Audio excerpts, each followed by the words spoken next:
삼성 경영권 승계 의혹을 수사해온 검찰이 이재용 부회장을 기소하기로 최종 방침을 세운 것으로 알려졌습니다.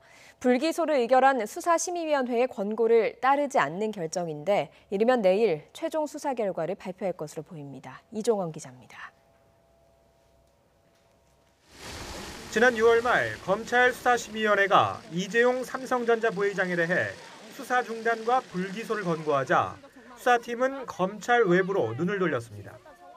평소 삼성 경영권 불법 승계와 회계 부정 사건에 대해 소신 발언을 이어왔던 교수 등 경영과 회계 전문가들을 직접 불러 방대한 의견을 청취했습니다.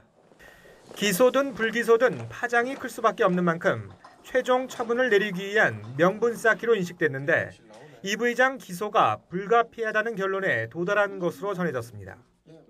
수사 공정성 확보를 위해 도입한 수사심의 제도를 스스로 무력화한다는 비판을 감수하더라도 불법 경영권 승계의 쇠이자이자 최종 책임자인 이 부회장을 기소하는 전공법을 선택한 셈입니다. 최근 단행된 인사에서 서울중앙지검에 특별공판팀 2곳을 신설하고 삼성 수사에 참여했던 김영철 부장검사를 팀장으로 앉힌 것도 향후 공소유지를 염두에 둔 것이란 해석도 나오고 있습니다. 이 부회장 기소 방침에 대해선 윤석열 검찰총장의 재가도 받은 것으로 알려졌지만 최종 처분 시기와 관련해선 내부 이견이 적지 않았던 것으로 전해졌습니다.